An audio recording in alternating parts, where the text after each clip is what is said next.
Center in Covington, Tennessee. I have our archivist, Sherry Onorati, behind the camera. Thank you, Sherry. And it is March 2019, and the Tipton County Museum is celebrating Women's Month. And we have a very special exhibit of MInnie Bommer on display right now, and we have her as our special guest today. Welcome, Minnie. Thank you for coming. Thank you for being here. Thank you, Barrie.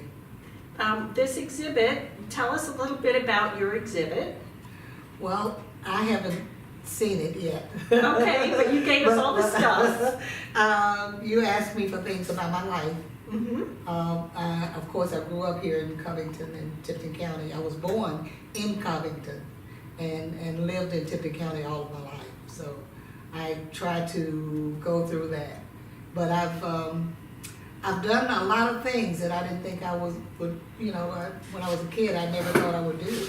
So it's been exciting to have gone and have been a part of things that I didn't even imagine that I could be a part of. That's exciting. I've been enjoying looking at all your things up there. And I noticed that you graduated from high school in 1957, is that right? That's right. From Fraser High School. That's right. And the building no longer is there, correct? That's right. And then I saw that you had your practical nurse certificate dated July of 1968. Yes. So after high school, what happened? What did you do, and how did you get to nursing school and all that? After high school, we graduated in May, and I married in December. Okay. And I married the person that I had been dating through high school. And he was going into service and asked me to marry him. Said, we either get married before I leave or we can forget this. So I didn't want to forget that. So we got married in December, and he went away. I didn't go to college because I had an opportunity to go, but he was in Navy, and I wanted to be ready whenever he said come. I wanted to be able to go, just pick up and go. But as fate would have it, he was aboard ship, and got aboard ship. I went to Mayport, Florida, to visit him before he left to go overseas, and then he went overseas and was gone for a year. Oh, that's a long time. A whole year. And so, of course, we didn't have any kids. Then when he came back, he wanted children. And for me, I just wanted him. So, of course, we started trying to have children. And then once I got pregnant, he decided he wouldn't stay in the Navy. He wanted to raise our kids. And so we came back to Covington. And I didn't do anything except the way I earned extra money was that I took in ironings. I would iron for people. And then they would pick their clothes up and stuff like that. But I didn't work for anybody else because there were no jobs here for us to work for me, for black women. It was either you worked as a maid or you were a professional. You worked as a teacher, a nurse, or something like that, but you didn't. And the way I got into nursing, I had been out of school for 10 years, and my kids were, my girls, I had girls, and they were 2 years apart. I mean, a year and 12 days apart. So by the time that they got into first grade, then I wanted something to do, and I really wanted to work. And I couldn't, because I was really active in the civil rights movement, so I couldn't get a job anyplace. So one of my neighbors up the street said to me, they're starting a nursing program out at the vocational school, they called it then. And was that local in Tipton County? Tipton County. Okay. It was out at the Technology Center. Okay. And Technology Center had been there very long, but and she said to me, you read all the time, you always reading something. Why don't you try it? Well, I hadn't been in school in 10 years, and you had to take a test. I went out, took the test, and got called. And I was really surprised, but I was one of 17, and I was the only black in the class. Was that the photo that's hanging there? I noticed you in this group of women, That's right. and you're like in the front and the middle, Yeah, and it looked like you were the only black person I in was that the only photo. black person. I was the only black person in that class. We had the first class, the first LPN class. Okay. I was in that class, and some of the younger women had just gotten out of high school, but my scores were higher than theirs. So it was just no way that I could not be in the class. And we were there for 13 months, straight through.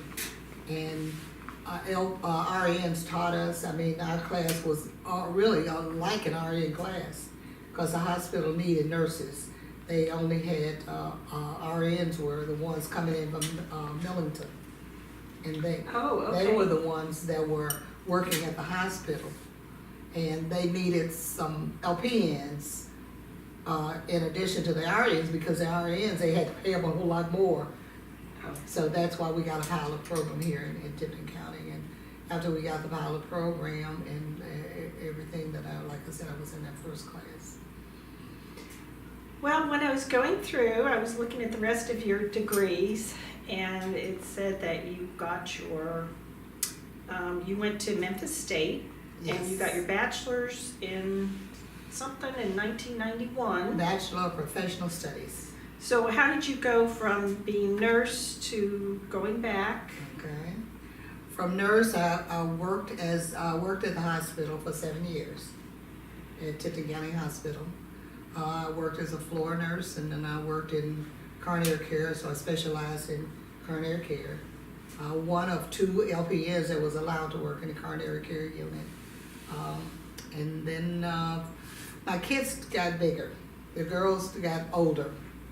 And because they were older, they were teenagers actually, and I worked second shift because John worked swing shift. And we didn't like leaving them. They were too big for babysitters, but too young to be left by themselves. Yeah, we know what teenagers get into. And at that time, I was getting more and more kids through the emergency room, girls that came in to have babies, and their parents didn't even know they were pregnant. And I was looking at these girls, and I said, my girls are that age, you're leaving them. So John said, you're gonna have to find something to do that's home. So I asked we had the lady that was worked with Human Services, came in as a patient, and I knew her because my stepfather had worked for her dad as in the yard and everything, and she knew my name, she knew who I was, she knew I was Ernest's girl. So I told her that I was looking for another job, and I wanted to work at the Human Services Department. But I didn't want to work in food stamps. I wanted to work in eligibility. And she said, well, I don't think we're going to be hiring anybody, but go ahead and get on the register. So I went ahead and took the test and got on the register. And sure enough, I was called as I was the first black eligibility counselor in Tipton County. And I worked there for almost 7 years. And then I was working for Vanderbilt. My friend had a clinic, and she had asked me if I would do some work for her because of my eligibility, because I had eligibility experience, because I had hospital experience. So I left Human Services and went and worked with her at the clinic. And that's when I started Children and Family Services. And after I started Children and Family Services, I realized I needed more education, because I had people coming in, although I knew what to do and knew how I wanted to do it and knew the way that when you have people coming in from the state with the credentials, then you have to get credentials so that when you say, no, I don't want to do that, I want to do this, then you'll have some credibility. So that's why I started school. Well, I started school. And you were working full-time? I was working full-time when I started school. I started while I was still at Human Services because I wanted to get a promotion. And in order to get eligibility too, you had to have at least 2 years of college. So I I did the 2 years of college, and then I left pretty soon after that, and they realized that I needed to have a degree. So I completed my degree, and that took me about 10 years to do it. Wow. Yeah, but by this time we had, John, we had another son, we had a son, and he had gotten to, older and gotten in school. And because it took me so long to complete my degree, I was working full-time, had the kids and everything, and then also I had the agency, I was doing the agency. But I wanted to do it for me, so that's why I decided, let me go ahead and finish my degree. And I finished it by doing the hours, just 3 hours here, 6 hours there, like that. So that's why it took me so long. And then when the university told me, well, you have enough hours to graduate now, so. And I was gonna let them just send my certificate, and the kid said, no, Mom, you've been going to school too long, you gotta march. So I did, and that was really one of the most rewarding things that I've ever done, to get my degree. And I got it the year before my son got his. Oh, wow. He was in college too, and I got my degree the year before he got his degree. Wow, that's neat. Yeah, and then I went ahead and got my master's. Well, it looks like you kind of just went on, because your master's degree was 2 years later. 2 years later at Antioch University. Yeah. Now, where are they located? They're Yellowstone, Ohio. Okay, and how did that, back then we didn't have the internet, we didn't have online. How did that, what did you do? You could still do it, you could still do it from remotely, that's how I got a chance to go to California. UC Davis was part of their rural development. My master's is in rural development. And because it was in rural development, they have an agriculture program at UC Davis. Okay. And I had to spend a summer on the campus Okay. at UC Davis. So I bet that was kind of Oh, fun. that was nice. That was really nice. Yeah. That was really, really Were you good. sitting there with like 18 and 20-year-olds? Yeah. Again, I was with much younger people than myself, Yeah. but it was really nice. It was really good. Okay, because when I saw your master's degree, it said Master of Arts, and I guess I missed what it was in. Yeah. But then I saw that you have a lot of awards, and one of the awards stuck out was the Fannie Lou Hammer Award, Rural Leadership. Okay, tell me what it's for. Rural Leadership Development. Okay. Yeah. Well, actually, it was from Rural Development Leadership Network. Okay. This is a network that's across the country in rural development. And Fannie Lou. And Covington is rural.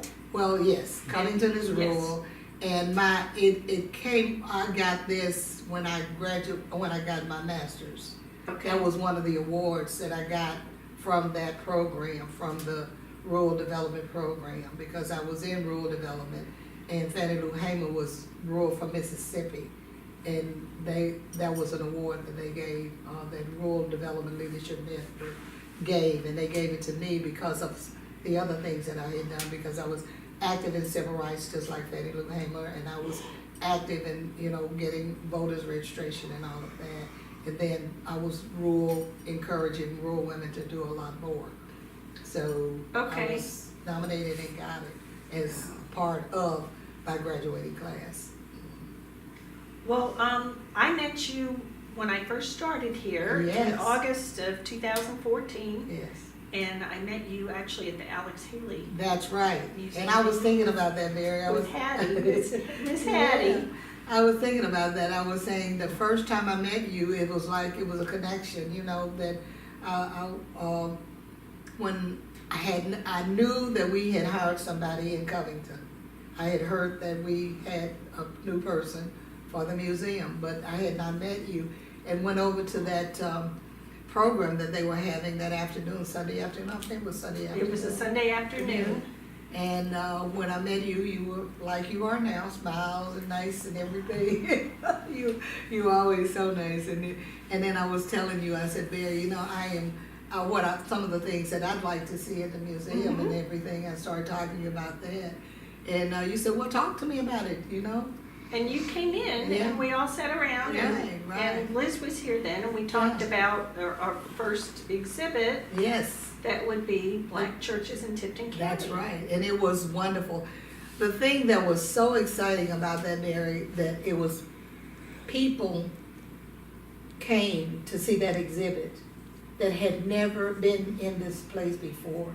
It didn't, and had no idea that it was open, And we asked them to bring their things in about the churches, they couldn't believe, It was an awesome exhibit. It was awesome. We had so many, not all the churches represented, No. but we had over 50%, Yeah, maybe 65%. Yeah. We had their history. They gave us some of their old hymnals, some of their robes. One of them gave us was it a lectern or something like? I mean, it was an awesome exhibit. Yeah. And people were real excited about it. That's right, because see, the thing about it is, in our community, the church is really our oldest institution. That's where we taught. We learned. We were in. If you know your Black history, you had to. You got. Schools. Our schools. The Black schools came out of the churches. The Black businesses came from people being part of the church. Okay, now one of the things about Sherry, before she ever started here at the museum, she worked at the local newspaper, The Leader, and she's been researching schools in Tipton County for years, and she said at one time there was over 100 schools alone in Tipton County, which to me just blows my mind. And so, they were on the corners, and they were very rural, and I guess they were attached with the churches and stuff. And see, that was because everything was segregated until 50s, 60s. And every community had their own school. You had a white school and a Black school in the communities. And that's why there were so many of them. But we had some really great educators in the school. And they came out of the church. What I remember most that here in Covington, most of the teachers that taught me in school, I went to church with, or they went to the Methodist church or our church, Canaan Baptist Church, which is my church. It's a historical church, 150 years old. What is it? The oldest one in Covington? Is that right? It's the only church that's on the only Black church on the historical register in Tipton County, and it's the oldest Black church in Covington. Okay. And you were raised in that church. In that church, and then the other church is College Chapel CME. Mm-hmm. So that's teachers Miss Hattie's church. That's right. The people that wasn't in my church was in her church. So all of the teachers that lived in Covington, they went to one of the other churches. So the kids saw the teachers in church as well as in the neighborhood, So it was very tight. Oh, it was community. Very tight community, because you were really in your own little cocoon. That's what I would say. That's why I have such a fond memory of Covington. I mean, even going through those civil rights times, it wasn't as bad as some of the other towns around us. Covington has always been to me a place that I really love. I really love Covington. Well, and I have not lived here my whole life. I didn't move to Tipton County till 1998, and I started here at the museum in 2014. But when did you become an older person, and what year was that? And I know you were the first woman in Covington to be an alderman, and what made you decide to run?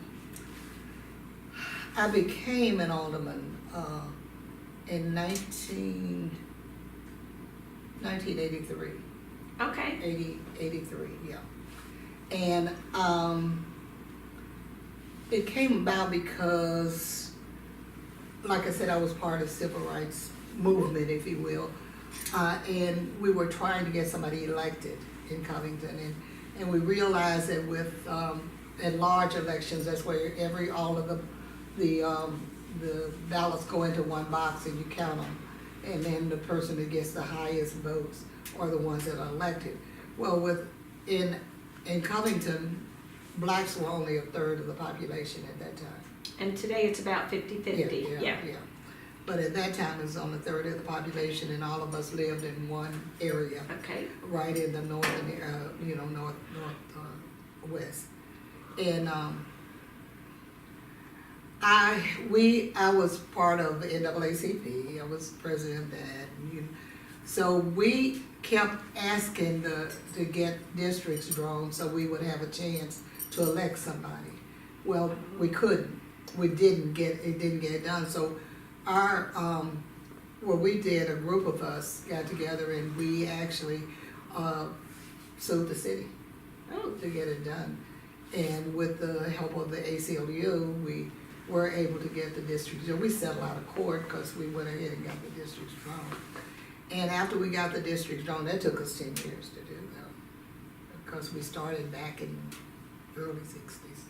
Okay. Well, when we found out that we were indeed going to get it drawn up, as president of the NAACP, I went around the largest churches in the area to ask who they would recommend that we put up to run for office. At that time, the Church of God in Christ was the largest church, black church in our district. They were one street over from me, and I called Elder Rogers and asked him when I could come over and talk to him. I went over that Saturday and told him that when the suit was settled, we were going to be able to put a person up to run. And I was wondering who he thought would be the best person for that. And he said to me, Ms. Bommer, why don't you do it? And I did exactly what you did then. It had never crossed my mind to do it. Wow. I'm serious. And for him to say it was because women wasn't doing that much. You know what I'm saying? And in church, you wasn't doing that much. And for him to say that I should do it, and I say, sir, he said, yeah. He said, you've done a really good job here. You know, you've stayed with this thing when others have walked away. You really should do it. And I went back home and I said to my husband, and I had just told him before I left that I was going to cut back on some of the things that I was doing. And when I went back and I told him I said, I said, John, you know what Elder Rogers said? He said that I should run for that seat. And John said, yeah, you should. I said, what? He said, yeah, man, nobody else could do that like you. And yeah, you can do it. And that's when, but when I took my name back to the guys that was in there, and they said, no, you shouldn't do this. And I said, why? And they said, well, you're a woman, and then you're gonna be up there with all those men. I said, I've been the one that's been talking to those men all of this time. So if you were saying I can't do the job, that's one thing. But if you were saying the only reason you don't want me to do it is because I'm a woman, I can't buy that. Good for you. So I did not buy it, and I went ahead, and two of my guys ran against me. It was two men and me, and I won though. I won. Yes. And when I won, and from that time, well, I stepped down from NAACP president after I won, but that's how I got there and became the first woman on the board. And the guys that were on the board, I have to say that I have the utmost respect for those men that were there. There was one man we were at each other all the time. I mean, it was awful, because every time I would go up, they would say, oh, okay, here come that troublemaker. But when I got on the board, they respected what I said, and they listened to what I said. Now, when I went in, I listened, and I learned what the rules and regulations were. And then I I knew that in order to get some things done, I had to show them that I understood what it was all about. So, first of all, I gave my ideas to the person that was sitting next to me and let him make the motion, and then I would second it. And then we get it through. But I explained to him why I wanted it done, because Pop Turner had given us that thing, say it doesn't matter who get the credit, Right. as long as it gets the work done. Yeah, and I love that saying. Yeah. Yeah, and that's what I would go, because I didn't care. I wanted our streets paved. They got paved, you know, because we had this, to show you, we had this policy that the guys that were sitting on the board would decide which streets to be paved. Well, if we didn't have anybody on the board, our streets were never paved. You know, they were just potholes were in them. I don't know. And I told them, I said, that doesn't make any sense. If we're trying to get factories and things, because we didn't have any factories in Charleston here, and all of those were here. So I said, if we're trying to get factories and things in here, suppose you're going down Highway 51, and your prospect say, let's go down that street there. You can't tell them, I can't go down that street because there's a pothole in it. Oh, yeah. And I said, now just think, if they came down that street and sit their car in a big pothole, how would you feel? Yeah. And we changed that policy. They changed that policy that year, that the worst streets would get paid first. And then we would, it made sense. It makes sense. It made sense. And it took a woman to say that. to do And it. I think about that all the time. That's really not, I say, you know, women can see things a lot different than men. And it's not, you know, we try to be inclusive. We really try to make things, and it's not about power for us. It's about doing what is it will help you get to the next step. Yeah. So we got that first year, first term, all of my streets got paved because they were the worst ones in town. They were the worst ones in town. So it's things like that, and I served 2 years, 2 terms. I served 8 years, because 91 was when I decided not to run, and I decided that not to run because there was another man that wanted it, and in our district was still too new Okay. to split it. And so he was determined that he was gonna run, and I said, well, okay. I asked him, I asked him, I said, give me 4 more years, and then we'll have everything just so, and like it should be, because I had everything kind of going, you know, but he wanted it, so I just pulled my petition. Okay. And didn't try again until Johnny died, after Johnny died. And that was what, 2012? Well, Okay. they came to me. Well, the community, people from the community said, you gotta go back. You got to get back up there. And I pulled a petition, took it to the first person, and they circulated it in for me, and I took it that same day. It's just Awesome. Yeah, Awesome. Well, your exhibit, I hope you enjoy it. I will. It's very nice. It's really a team effort on the part of me and Sherry and Cheryl Rose, who is our exhibit support specialist, and she's a master gardener, and so we all just did our part and had fun putting it together. The exhibit will be up through the end of June, so tell your family and friends and everybody, come out and see it. And let me ask you this, looking back on your whole life, what are you most proud of? Children and Family Services. Okay. The agency that I started, I say I, but it was actually Leroy Shaw. He was Head Start Director. Now I went to him to ask him about services for my godchild.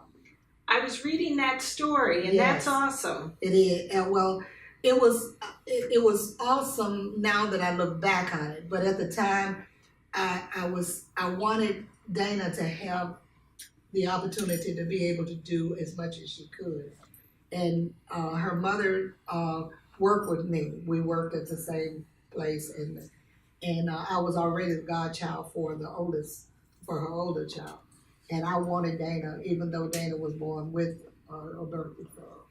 But when I went to Mr. Shaw and asked him to to start something, you know, did they have anything or could he start something?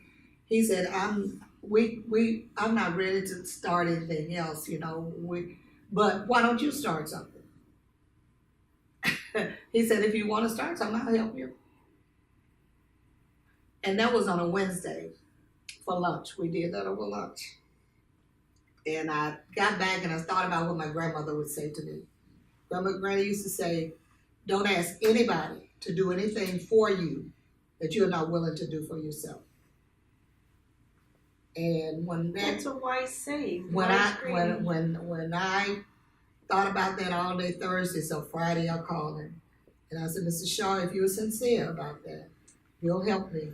I want to start something. I want Dana to have something.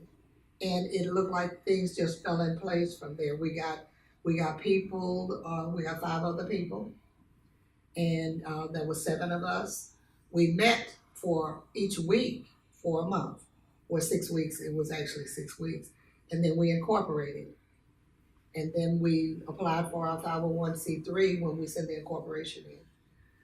And then the building that we put our thing in, he had already had use of it. He just couldn't develop it because they were cutting back on Head Start funds at the time. So he gave it back to the city and asked the city to give it to us for this new agency. Wow, so everything really It started working. fell into And place. the thing about it, that was really, really something that here we were looking for services for Dana, a preschool child, rural child that had a handicapping condition. Lady came down from the state, talked to him, asked him about starting something, a program that they had money that came from taxes on marriage license. And they were they were doing this new thing for children with handicapping conditions that lived in a rural area. Wow. He called me over there and he said, he called me and asked me, because I was next door, you know, Human Services. He called me over and he said, I want her to tell you what she just asked me about. She told me, and he said, I don't want to do it, but we want to do it for our new agency, the agency we just started. So we wrote the proposal, and we wrote it for 15 children, and we wrote it for $70,000 because we want to do it in 3 counties. They approved us for $32,000, still children, 15 children in 3 counties. But we didn't know we couldn't do it. So that's how we got our agency started, with that $32,000. And we did it so well that the other people that had tried it, some of their money, they gave it back because they couldn't do it. But I had his help. We Head Start. He allowed us to use his building and his bus. And one of the ladies wanted to work on one day that they were off. And so that's how we started it. And they the next year, since we did such a good job, they doubled that. They doubled our money, so we could set up our own room, and it would be ours, and it wouldn't have to be part of, using their building. And from there, it just went on up. And then by that time, I was already doing maternal and infant health in Brownsville, and I became chairman of the board. And then the girl that I was working for was going back to get her master's, so she took a part-time job as a director of the agency, and we were able to get it going. And with when I told Vanderbilt that Jean could only do it for a year, and I was going to have to go and come over here, so they let me bring that program with me over here. And so, like I said, it was like it was meant to happen. Yeah. So that's why I was so proud of it, because I used to, when I first took it, I remember used to telling the girls at the office, one of these days, I said, give me 10 years. And I said that. I won't forget it, talking to them at the door. Give me 10 years. And every time that anybody thinks of a child in need, they got to think of Children and Family Services. And for the next 10 years, that was so. Everybody, they knew our children in the school system. Because we maintained that if we can keep a kid for 3 years, we can change that child's life and their family's life. Because we got the child and then we have the families. So that's the proud, that I am I'm so proud of that. I was so proud of what we did. I see my kids now, and I can call them my kids, because the kids that came through there, they knew they were expected to do well, and they did well. They did. I have doctors, nurses, and I have people that are just good people that work in their factories and raising their families that are doing good right here. And they come up to me all the time and say, Miss Bommer, you remember when so some of them I remember, some I don't. But they all are doing well. All are doing well. Awesome. Yeah. So Well, okay. that's the proudest I was. He was one. Well, That really, because we started that agency with $32,000, and when I left the agency in 2002, and really left the whole thing on 2003. I left there with $1.5 million, wow. and we had another $1 million that we were gonna renovate the gym. That was already promised on the side. So yeah, I'm proud of that. I'm really proud of that. As you should be. Well, I've enjoyed knowing you, and I'm looking forward to your reception Tuesday night. Thank you, Barrie. I think we're going to have a good crowd, and I Me too. hope we have a lot of people come out for your reception and also to see the exhibit, which again is through the end of June. Yes. Thank you. Thank you, Barrie. I don't know how I was selected, but thank you. I am so glad that this happened while I'm still alive. And that's what my daughter said. She said, Mom, you don't know how good this makes me feel that you're being honored in Covington while you're living. Because a lot of people will come to your funeral and talk about how much they like you. But this way you're gonna be able to see, this is showing that somebody can. Thank you, Barrie. Thank you. Thank you. We'll see you later. All right. Thanks.